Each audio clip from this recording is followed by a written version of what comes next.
got the charts so that they at least have the same type of indicators and everything on as I do. Okay, so when you go to the website now, you're going to see this. Might look a little crazy. You might have to adjust it once, which is what we're going to go over right now. And then I think your cookies should be able to remember it. Shouldn't be a problem. As you can see, this is the actual chart. This is the RSI and this is the MACD. So we're going to take the RSI and you see, click this, and then you're going to move it up, move plane up. You're going to keep that up there. Okay. Now the MACD, I'm just going to kind of bring it down, squeeze it, give a little space here. You're going to click on this gear. It says VWAP session, right? The only thing we really have is VWAP. We're going to unselect everything except the VWAP. You're going to click on the color and change it to this orange golden color right here. Press OK. So now, the only thing you should see are your candles and the VWAP.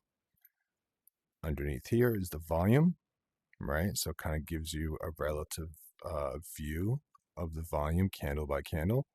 And if you highlight it, you'll see the volume numerical value up here. Okay, so the only thing you have is volume and VWAP. Now, price is here. This is time. You can change your data point here, how far out. This should always sync to your time zone. I am considering maybe doing it. Nope, we're going to stay time zone. Okay. Now, one thing to take into consideration is that when you come into the website, it might be cut off in the bottom. So you just need to make sure to kind of scroll down so you can get rid of that top part, right? So you want it to sit just like that so you can have it flush and clean. The idea is just like the way that I had my strategies. I had my laptop on my cell phone or my iPad and my cell phone. And then it evolves to now you can actually do everything on your cell phone. But we got to start from the general picture. Okay. Now, on the left side, we have, so these are static, these never change. This allows you to easily kind of maneuver different corners of the market to be able to see various aspects of it without kind of interfering with anything else. You have your earnings, which changes on a weekly basis. So by Monday, you'll be able to see all of the earnings that we are looking at closely, and it specifically ties into our options strategy. So charts is here. Calendar is going to change live in regards to whatever's on deck. So as soon as a earnings is announced, we'll have that and it'll go to the next company. Now, what I'm trying to do is make it so it's a tabs that we click and we'll be able to see every single one individually on this window only. Now, the cool part is that if you click on the actual stock, you'll be able to see where we're at. So you can see that you can make sure that your technical analysis matches, and you guys can always kind of double check and ensure that you didn't make a mistake. Now, next is options. Any kind of option strategy that is implemented will be here. You can click on here, you'll be able to see it on option strat. Like for example, this one, PayPal, 15% loss. Now, everything's calculated based on one contract, okay? So it's not based on position size, but the bare minimum, which is one contract. Now, Google, for example, click on that. That's an 11% profit. So for the option side of the strategy, this is how we keep an eye on everything really easily, okay, no matter which broker we're using. Market view, self-explanatory, lets you see kind of an overhead of everything. Social, we're going to make it a little bit easier to see, but the idea is we're going to have just the TV here so that any time that I am trading, my charts are being followed live on here. So we can kind of bypass a lot of the streaming companies, services, people advertise right away. Anytime, come to the website, go to the thing, you'll see me right there. That easy. Okay. But and we'll make it a pop out so you can adjust it. It's good to remember that if you ever are trying to move a chart and it seems kind of like out whack, you can just kind of hover over the side right here and you just press auto data. It definitely helps. Now, if you take it off, then it'll be able to move it around. But if you have auto data on, it's going to lock it in you, right? It's not going to let you pull it. So that's one thing to take into consideration. The watch list is here. There is going to be various things are going to be added, and it's always discussed, but there's going to be a static, always the static list. And then you guys will all have a copy of course, the main watch list. The first thing I always do also is like, boom, bring this one down.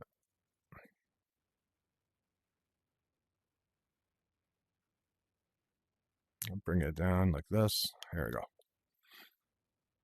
So now on the top right hand side is the volatility index. You can see that if it says, if it has the letter D on top, it's delayed. That would be live once the live data feed is in. Okay. This is all of the important economic events that's going to happen, so nobody's going to ever have an excuse in regards to not knowing when is what happening, including CPI or whatnot. So it's always going to be on the right hand side. Okay. If you ever want to add more indicators, you can always do it on the top. You can also favorite other types of price points, like line, for example. Same thing with the time. I recommend also doing 2-minute,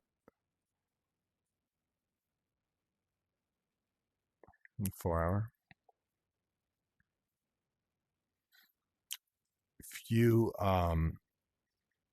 click this, you can actually add another symbol to compare, and it will have an overlay of that symbol's price point right on top. So that's sometimes useful for certain things. I don't personally use it, but it's there.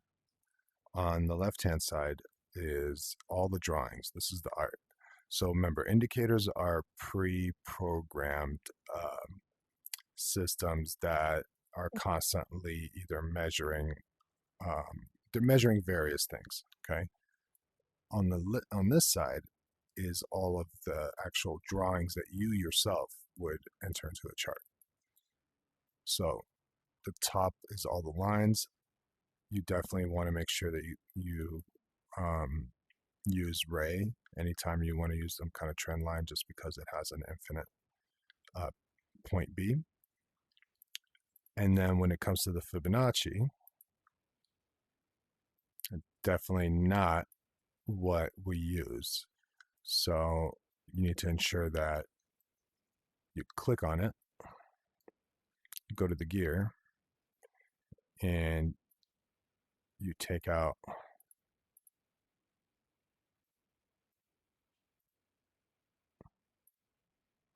everything except that.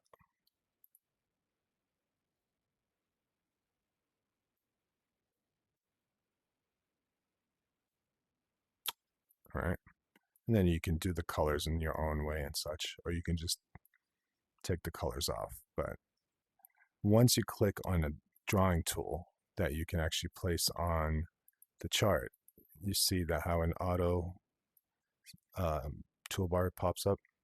And from there, you can easily kind of go in the gear and change the colors, or take out the colors completely by just taking out the opacity. But really all you need is to make sure that you have the 50 to 0.382 and the 618. All right. Now, once you make a change to a indicator or a drawing, you definitely want to make sure that the template itself is saved. Now, on the regular trading view, this is a possibility. It doesn't seem like we can do that here, but let's see. And again, I think the cookies will, yep, the cookies will automatically save it for you. There you go.